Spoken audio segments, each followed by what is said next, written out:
नमस्कार. चॅनल बी प्रस्तुत आरोग्य मंत्रमध्ये आपल्या सर्वांचं मनःपूर्वक स्वागत.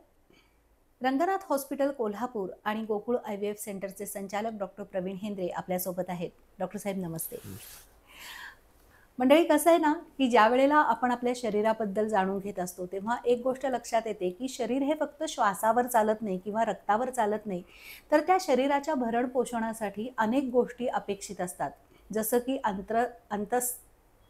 रिपीट जसं की शरीरामध्ये स्त्रवणारे अनेक स्त्राव असतात, अनेक ग्रंथी शरीरांच्यामध्ये असतात, अनेक स्त्राव जे स्त्रवत असतात, तर त्या स्त्रावांच्यामुळं शरीराचं बरेचदा भरण पोषण होत असतं किंवा ते संपूर्ण शरीरे क्रियेसाठी ते एक सपोर्टिव्ह सिस्टीम म्हणून काम करत असतात. तर हे नेमक्या ग्रंथी कोणत्या आहेत, ते स्त्राव कोणते आहेत, आणि आज सगळं त्याविषयीच आपण जाणून घेऊया. डॉक्टर साहेब, मला असं वाटतंय की हा एक अतिशय इंटरेस्टिंग असा विषय आहे होय. आणि याविषयी जाणून घ्यायला खूप आवडेल. तर अंतस्थ ग्रंथी हां, म्हणजे आता नेमकं काय असतं? आता आंतरस्थ ग्रंथी म्हणजे तुम्हाला सांगतो 2 ग्रंथी आहेत सगळ्यात म्हणायचं तर. हं. एक म्हणजे एक्झोक्राईन आणि एक एंडोक्राईन. अच्छा. मग आता एक्झोक्राईन म्हणजे तुम्हाला सांगतो आपल्या डोळ्यातले अश्रू. तर अच्छा. लॅक्रिमल ग्लँड असते, हं. त्यातनं अश्रू तयार होतात. तसंच लाळ ग्रंथी, की हं. त्याच्यामधून लाळ तयार होते. हं. हं. मग नंतर जठरामधल्या म्हणजे ॲसिड हे होणार हं. आहेत त्या हं. ग्रंथी. किंवा पॅनक्रियाज कसं आहे, ते दोन्ही आहे ते. एक्झोक्राईन पण आहे आणि एंडोक्राईन पण आहे. बरं. मग त्यामधलं पॅनक्रियाटिक जो हे आहे, काय म्हणतात त्याला, म्हणजे ज्यूस जो आहे किंवा पॅनक्रियाटिक डक्टमधून जो काही त्यातला स्त्रवतो ते पॅनक्रियाचं, ते एक्झोक्राईन आहे. म्हणजे अन्नामध्ये मिसळून अन्न अच्छा. पचन हं. करण्यासाठी त्याला हं. त्या उपयोग होतो. म्हणजे त्यामध्ये एन्झाईम्स असतात. आणि त्याच्यामध्ये हे काय म्हणतात त्याला, इन्सुलिन पण तयार होतं ना, म्हणजे डायबिटीस. हो, हो, तर हो. एंडोक्राईन ग्लँड्स वेगळ्या, एक्झोक्राईन ग्लँड्स वेगळ्या. हं. हं. हं. म्हणजे आता इवन मिल्क सिक्रेशन हे एक्झोक्राईन, म्हणजे बरोबर. त्यामधनं म्हणजे मिल्क बाहेर सिक्रेट होतं. म्हणजे ज्या गोष्टी म्हणजे आपण पाहू शकतो किंवा ज्या गोष्टी अनुभवू शरीरातल्या, हां, शकतो. नाही, शरीरामध्ये कुठे ना कुठेतरी म्हणजे त्याचा स्त्रव स्त्रवलं जातं. हं. त्याचं हे काय म्हणतात त्याला, म्हणजे जे काही लिक्विड आहे किंवा जे काही हॉर्मोन्स आहेत किंवा जे काही समजा म्हणजे आपले एन्झाईम्स आहेत, ते युजली एन्झाईम्स असतात. हॉर्मोन्स जे आहेत ते एंडोक्राईन. एंडोक्राईनमध्ये येतात. तर एंडोक्राईन ग्लँड जे आहेत ना, ती पहिली एंडोक्राईन ग्लँड म्हणजे पिच्युटरी, म्हणजे मेंदूमध्ये असते ती. मग त्याच्यामध्ये त्याच्यावरती जे काय थॅलॅमस आहे, तो हो. पण हायपोथॅलॅमस. त्या हायपोथॅलॅमस आणि हायपोथॅलॅमसमध्ये सुद्धा GnRH वगैरे हे असे, म्हणजे हे सगळे आमच्या ह्याच्याची प्रेग्नन्सी, मग नंतर स्त्रीबीज निर्मिती, मग नंतर मेनार्के म्हणजे पदर येणे, हं. हं. मग नंतर मेनोपॉज, ह्या सगळ्याचं कंट्रोल जे आहे हे पिच्युटरी ग्लँड. आणि पिच्युटरी ग्लँडच्या वरती असतं हायपोथॅलॅमसच्या वरचं असं ब्रेन. बरोबर. तर एंडोक्राईन ग्लँड सगळ्यात मोठी म्हणजे महत्त्वाची जी आहे ती, की ती बाकीचे सगळे एंडोक्राईन ग्लँड्स जे कंट्रोल आहेत ते करते. कंट्रोल करते. बरोबर. म्हणजे थायरॉइड स्टिम्युलेटिंग हॉर्मोन जे आहे हं. हे म्हणजे तिथूनच म्हणजे स्त्रवतं. त्याच्यामध्ये सुद्धा 2 प्रकार आहेत त्यात, म्हणजे न्यूरो एंडोक्राईन आणि दुसरं एंडोक्राईन. तर आपण त्याच्या फार खोलात जायला नको. तर प्रोलॅक्टिन वगैरे जे आहेत, म्हणजे त्या पिच्युटरीसुद्धा अँटेरियर पिच्युटरी आणि पोस्टेरियर पिच्युटरी असे 2 भाग त्याचे आहेत. परत त्यातल्या भाग पडत अँटेरियरचा जातात. वेगळे एन्झाईम्स आणि पोस्टेरियरचे वेगळे. तर त्यानंतर आपल्याला सगळ्यांना जो अगदी परिचित आहे, बऱ्यापैकी परिचित झालेला आहे, तो म्हणजे थायरॉईड. हो. त्यानंतर येतं की म्हणजे तुम्ही जसं खाली उतरता तसं हे पॅनक्रियास. आणि पॅनक्रियाच्या नंतर जो आता दुसरे जे म्हणजे सुपरारिनल, म्हणजे किडनीच्या वरती सुपरारिनल ग्लँड्स असतात, अच्छा. की ते त्याच्यामध्ये म्हणजे ब्लड प्रेशर कंट्रोल करणे वगैरे हे अशा, किंवा हे सगळे बाकी ज्या काय शरीरातल्या क्रिया आहेत हं. ह्या होण्यासाठी ते ती ग्लँड आहे, ती सुपरारिनल ग्लँड आहे. म्हणजे आता कसं आहे की आता म्हणजे जेव्हा आपण म्हणजे हे सुद्धा बघत होतो, काय म्हणतात त्याला, म्हणजे स्त्रीबीज निर्मिती किंवा शुक्राणूची निर्मिती, तेव्हा आपण काय म्हणलं की आत्ताच्या पर्यावरण आणि याचा जो काय परिणाम आहे हा सगळ्यात जास्ती त्या टिश्यूवर झालेला आहे. आणि बरोबर. तसाच म्हणजे आत्ता हं. या घडीला म्हणजे त्या ह्या सगळ्या पर्यावरणाचा किंवा सगळ्या याचा जो काय परिणाम होतोय तो ह्या सगळ्या ज्या म्हणजे ग्लँड्सवर पण एंडोक्राईन होतं. ग्लँड्सवरती होतोय, म्हणूनच थायरॉईडचे आजार जास्ती दिसत आहेत. हम्म. तसंच डायबिटीस जास्ती दिसतंय, म्हणून तर हे बीपीचे. सुप्रारेनलचे जास्ती दिसत हां. आहेत. ह्या सगळ्या किंवा इव्हन हे PCOD, इन्फर्टिलिटी ह्या सगळ्या गोष्टी जास्ती दिसत आहेत. तर हा सगळा आता तुम्हाला सांगतो की नाही की शरीरामध्ये 2 प्रकारेच म्हणजे तुम्ही कुठलंही म्हणजे हे करू शकता, म्हणजे काय म्हणतात त्याला, इंजेस्ट करू शकता. एक म्हणजे आहारातून आणि दुसरं म्हणजे श्वासातून. बरोबर. श्वासातून घेणारा श्वाससुद्धा बिघडला आहे, त्यामुळे त्याचे दुष्परिणाम हे आपल्या शरीरावर होतच असणार आहेत.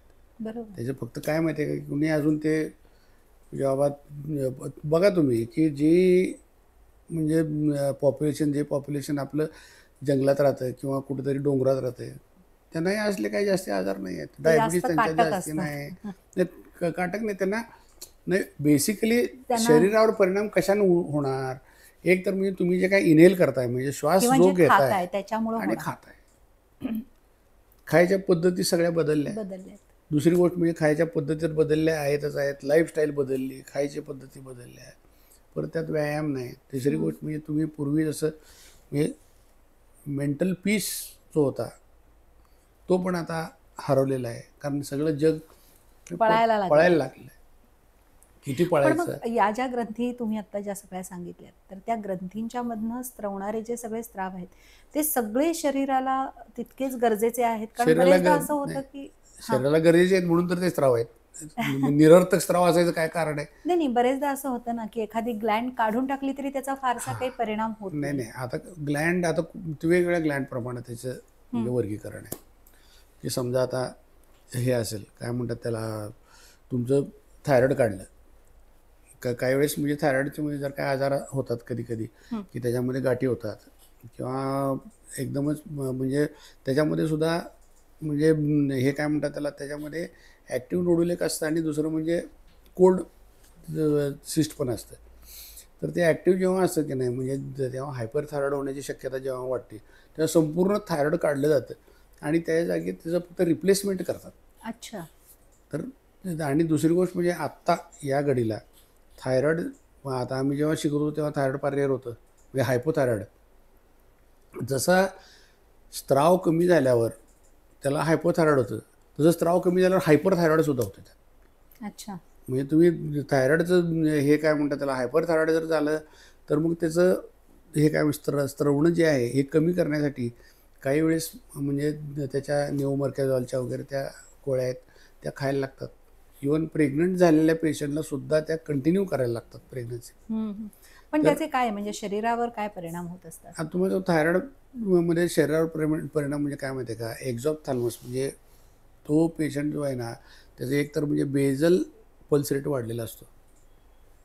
आता हायपोथायरॉईड जेव्हा होतं तेव्हा त्याला थंडी सहन होत नाही बरं. आणि हायपर थायरॉईड होतं त्याला उष्णता सहन होत नाही.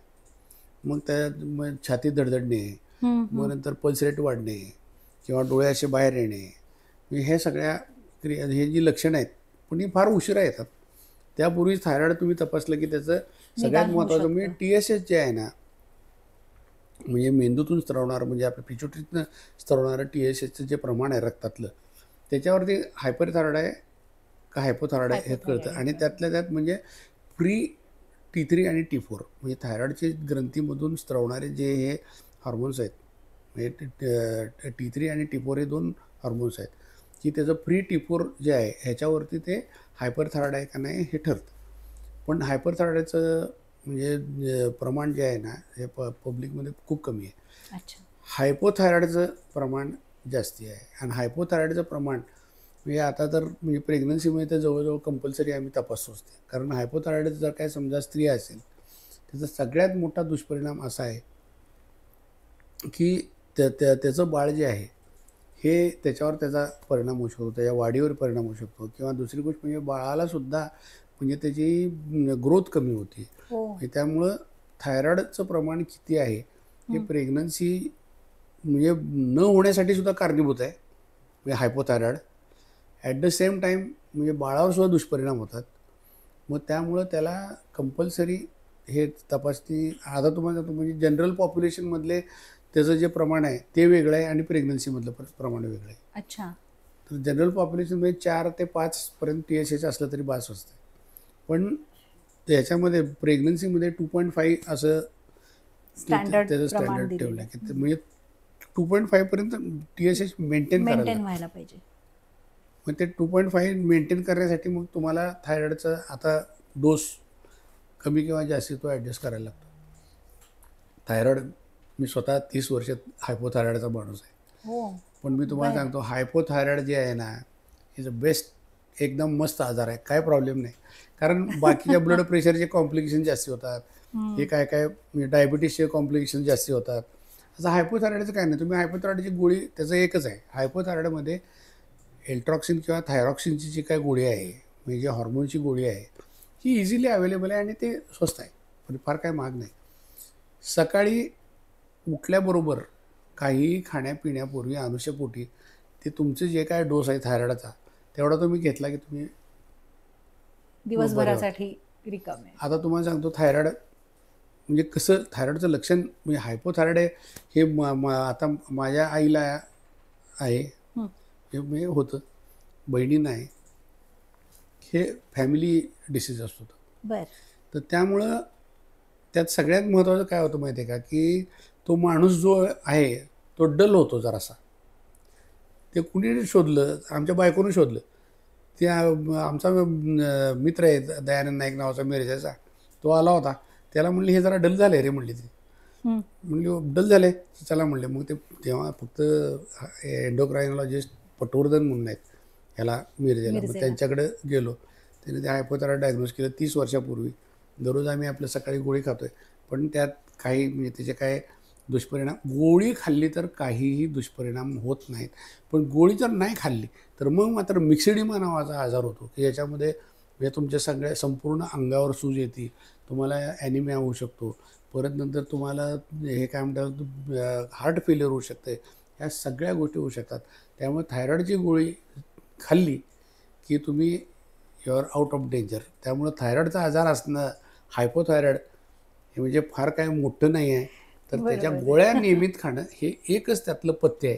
तेवढं जर पाळलं तर काय होत नाही.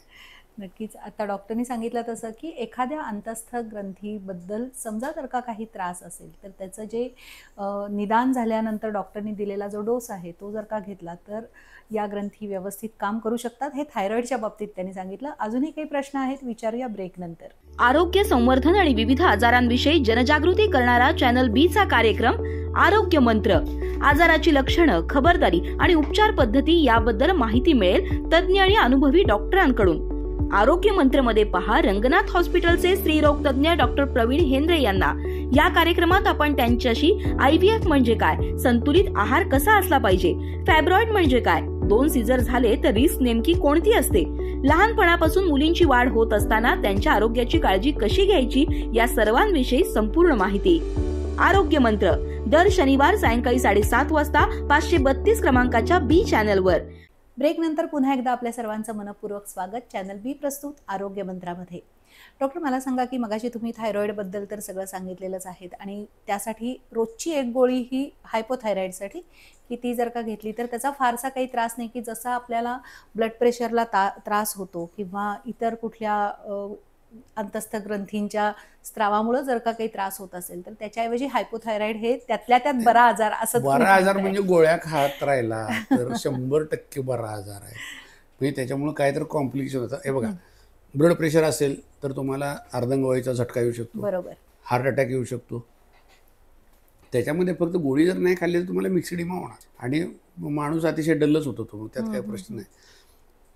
म्हणजे ह्याच्यामध्ये ब्लड प्रेशर वाढलं की मग तुमचं ते हे झालं काय म्हणजे अर्धांगवायूचा झटका येऊ शकतो.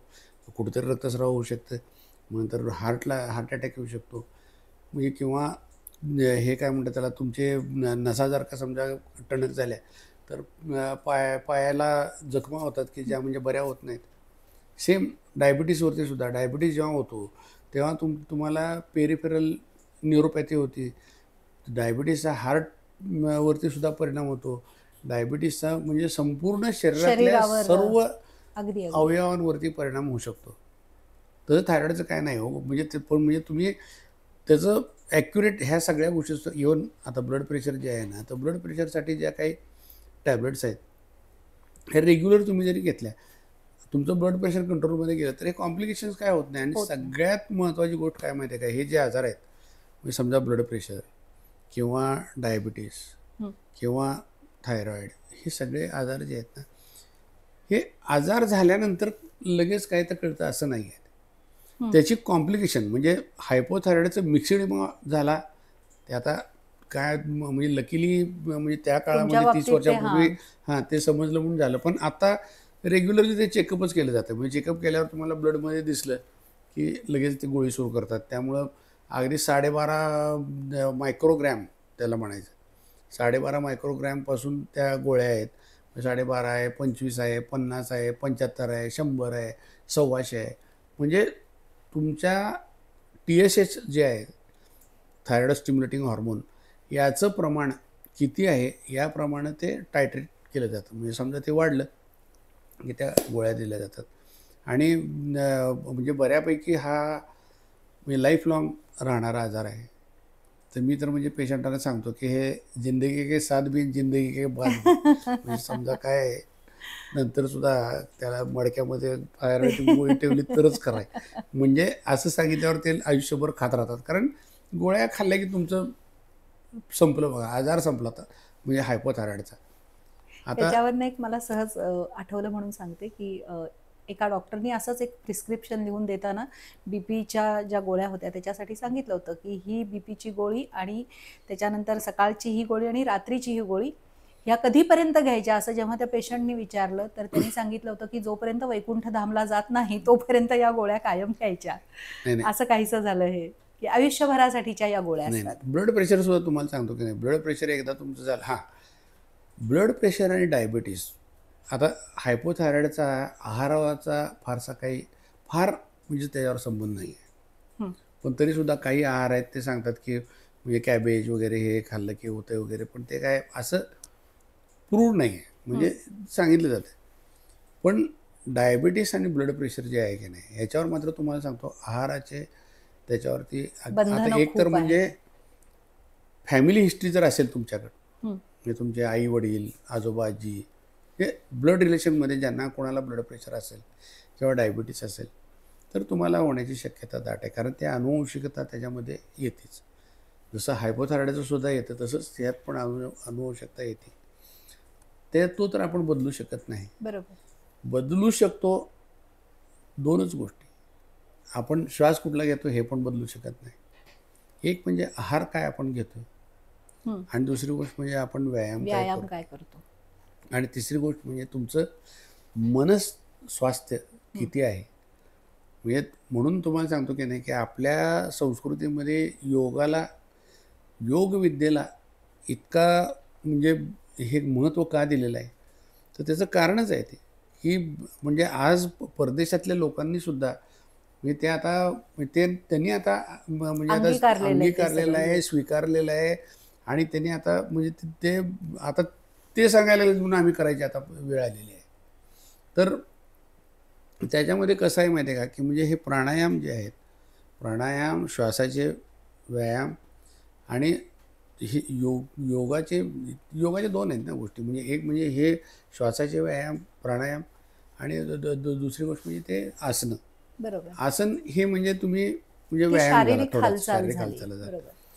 आणि त्यात सगळ्यात महत्त्वाचं त्या योग विद्येमध्ये हे लोक सांगतात ते म्हणजे ध्यान, मनशांती. ते आता म्हणून परदेशी नाव त्याला चांगलं आलंय, मेडिटेशन. अच्छा. मग मेडिटेशनचा आपल्या संपूर्ण शरीरावर म्हणजे पॉझिटिव्ह परिणाम होतो. कारण मनशांती तर मिळते आणि त्याचबरोबर तुमचे हॉर्मोन्स जे आहेत म्हणजे पिट्युटरी आणि ब्रेन, कारण पिट्युटरीला शेवटी कंट्रोल कोण करतं तर ब्रेनच करतो. आणि जेव्हा तुम्ही ध्यान करता तेव्हा तुम्ही सर्व म्हणजे तुमच्या मेंदूला येणारे जे काही स्टिम्युलेशन्स आहेत बाहेरून बाह्य स्टिम्युलेशन हे तुम्ही स्वतःहून म्हणजे तेवढा तुमच्यात कंट्रोल. ध्यान जेव्हा तुम्ही करता ना, जेव्हा ध्यानमग्न होता, खरोखर ध्यानच होता तुम्ही, त्यावेळेस तुम्हाला बाजूला म्हणजे काय पडलं तरी सुद्धा तुम्हाला ऐकू येत नाही. तर असं ध्यान जे आहे की नाही, हे असं ध्यान जेव्हा करता तेव्हा त्याचे अगदी 100% शरीरावरती म्हणजे चांगले रिझल्ट चांगले रिझल्ट आहेत.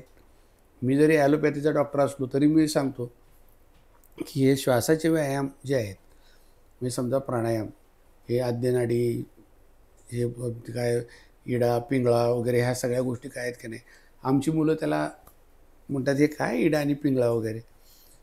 पण जोपर्यंत तुम्ही त्याचा अनुभव घेत नाही तोपर्यंत तुम्हाला हे कळत नाही की त्या प्राणायामामध्ये सुद्धा म्हणजे फार प्रचंड शक्ती आहे. खरंय. प्रचंड शक्ती म्हणजे काय तुम्हाला सांगतो की म्हणजे की आता म्हणजे समजा आपल्या शरीरामधले जे मेटाबॉलाइट्स आहेत, हं. जे जे जे काही म्हणजे घातक पदार्थ तयार झाले आहेत, म्हणजे आता समजा सिडेंटरी लाईफ आहे, हे करायचं नुसतं आपला आईत खाऊन निवांत बसला आहे, काय बैठे काम आहे, तर अशा बैठ्या कामाच्या वेळेस त्याचे जे काही समजा शरीरामधून टॉक्सिन्स तयार होतात, ऑक्सिडेशन होऊन जे काही म्हणजे ती शरीरामध्ये फिरत असतात, ते सगळ्या गोष्टी ह्या आहेत तिथंच राहतात ना. बरोबर. मग एक तर तुम्हाला काय करायला पाहिजे, ते वॉशआउट करण्यासाठी म्हणजे तुम्ही कार्डिओ, म्हणजे तुमचं जेव्हा Exercise हृदय धाड तसे केले धाड पाहिजे. धाड धाड करेल तेव्हा तिथपर्यंत ब्लड सप्लाय जातोय, तो ब्लड सप्लाय मधून मग तुमचं जे काय हार्टला परत येतं, ते हार्टला परत आल्यानंतर तुम्ही ते श्वासोश्वासावाटे किंवा सगळ्या शरीरामधून जे काही घामाच्या हे वाटे हां, हे सगळं म्हणजे बाहेर. किडनीमध्ये वगैरे सगळीकडे फिल्ट्रेशन करतो, लिव्हरमध्ये फिल्ट्रेशन करतो. ह्या सगळ्या लिव्हर, किडनी, लंग्स हे सगळे आपल्या बॉडीचे फिल्टर्स आहेत. बरोबर. मग ह्या फिल्टरमधनं फिल्टर करून परत नंतर तुम्ही चांगलं म्हणजे शुद्ध रक्त, म्हणजे ज्याच्यामध्ये ऑक्सिडेटिव्ह पदार्थ नाहीत, अशा गोष्टी सगळ्या तुम्ही तुमच्या शरीराच्या शेवटच्या टोकापर्यंत तुम्ही व्यायाम जेव्हा करता तुम्ही हे करता. पोचवत असतो. बरोबर.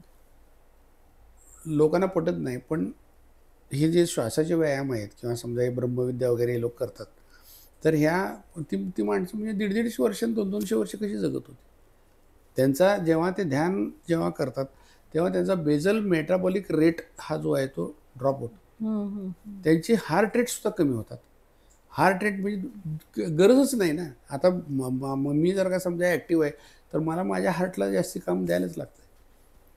जो माणूस ध्यानस्थ झालेला आहे, जो म्हणजे तपश्चर्या करत आहे, तर अशा माणसाला म्हणजे त्याचा म्हणजे हार्ट रेट कमी झाला तरी त्याला फारसा फरक नाही पडत. थोडक्यात तुम्हाला सांगतो, काही प्राणी जे आहेत ना म्हणजे थंड प्रदेशामध्ये ते हायबरनेशनमध्ये जातात. हो. म्हणजे समजा सुप्त. अस्वल, हं. म्हणजे ह्याच्यातलं काय म्हणतात स्नो हिमालयन हिमालयात अस्वल. हं. जे काय हे आहेत प्राणी आहेत ते हायबरनेशनमध्ये जातात.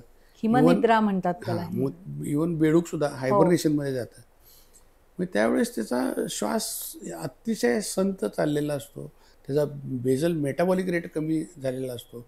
जे काही त्याच्या शरीरामध्ये एनर्जी किंवा जे काही हे आहे, त्यानंतर फॅट जे आहे, हे फॅट फक्त त्याचं चयापचय करून ते तेवढ्या पुरतं वापरलं जातं. सेम तुम्हाला सांगतो की म्हणजे ह्या सगळ्या गोष्टी जर काय तुम्ही ॲक्टिव्ह माणूस आहे, आज काय माणसाने काय उठून बसून काय तिथं ध्यान करावं असं काय नाही, पण शरीरात दिवसातल्या थोडा वेळ जरी त्यांनी ह्या आपल्या योगाचं म्हणजे ध्यान, प्राणायाम, श्वासाचे व्यायाम आणि त्याला जोड म्हणून हे सगळे जे काय आसनं व्यायाम जे आहेत, आहेत आसनं. आसन, आता आसनांमध्ये सुद्धा कसं आहे की आता आपल्याकडे कार्डिओ म्हणजे काय की त्या ह्याच्यावरती पळायचं, ट्रेडमिलवरती पळणं. ट्रेडमिलवर पळायचं, जॉगिंग करायचं किंवा हे काय. मग दुसरं काय त्याच्यामध्ये वेट लिफ्टिंग आहे.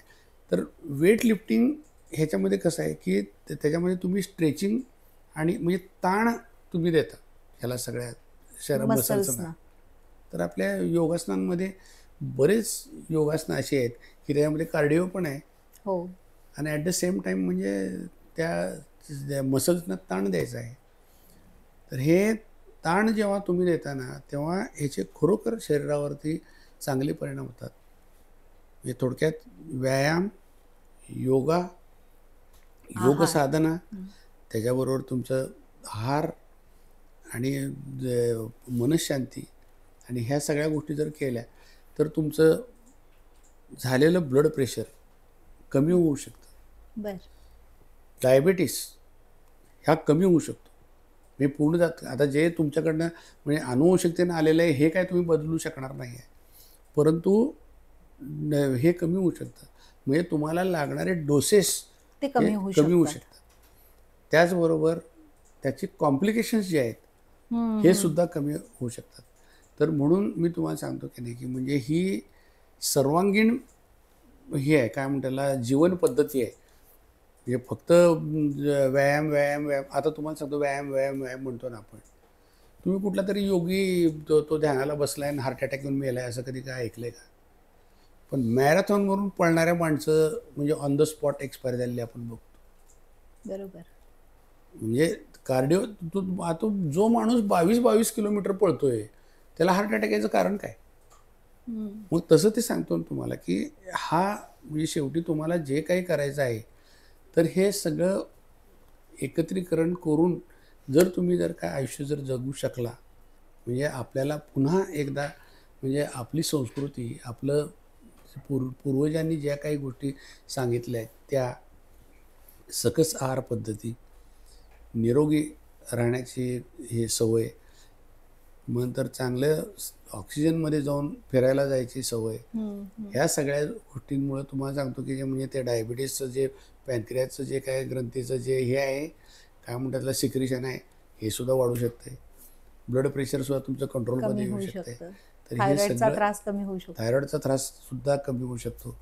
पण एकंदरच काय माहिती आहे काय, संपूर्ण म्हणजे शरीरावर त्या सगळ्याचा पॉझिटिव्ह परिणाम. ह्याच्या ज्या म्हणजे श्वासाचे जे व्यायाम आहेत हे तुम्ही कुठलीही कार्डिओ न करता तुमचं टिश्यू ऑक्सिजनेशन शेवटच्या सेलपर्यंत ते जाऊ शकतं. हे जास्त महत्त्वाचं आहे. आणि ज्यांना हे शक्य नाही आहे, की ज्यांना पळता येणं शक्य नाही, समजा गुडघे कामातनं गेलेले आहेत, पळू शकत नाही, कार्डिओ करू शकत नाही, काही कंबर दुखती, पाठ दुखती, अशा लोकांनी तर 100% हे करायला पाहिजे.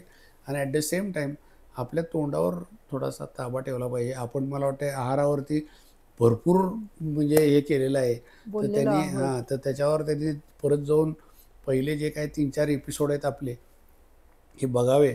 आणि त्याच्यामध्ये मुख्य म्हणजे काय की low calorie, low fat, high fibre आणि हाय प्रोटीन हा डाएट सगळ्यांना महत्त्वाचा आहे. आणि बॅलन्स डाएट, विटॅमिन्स आणि त्याचबरोबर मिनरल्स हे सगळे घेऊन म्हणजे अशी जीवन पद्धती जर काय आपण जर अंगीकारली आणि स्वीकारली तर सर्वजण हे काय म्हणतात निरोगी राहायला. सर्वेपी सुखीनच संतु, तसं होईल. नक्कीच सगळ्यांचं आरोग्य जर का नीट आणि निरामय राहायचं असेल तर आत्ता जसं डॉक्टरनी सांगितलं तसं की आपल्या शरीरातल्या ज्या अनेक ग्रंथी की जे वेगवेगळे स्त्राव आपल्या शरीराच्या भरणपोषणासाठी स्त्रवत असतात, तर त्यांचंही आरोग्य तितकंच महत्त्वाचं आहे. केवळ बाह्य रूपावर नाही तर अंतर्रूपसुद्धा तितकंच महत्त्वाचं आहे. त्यासाठी आहार विहार व्यायाम ह्या सगळ्या गोष्टींचा आपण एक योग्य सांगड जर का घातली तर आपलं आयुष्य नक्कीच चांगलं होऊ शकतं. पुढच्या भागात अजून एका वेगळ्या विषयाबरोबर आपण बोलणार आहोत. नमस्कार.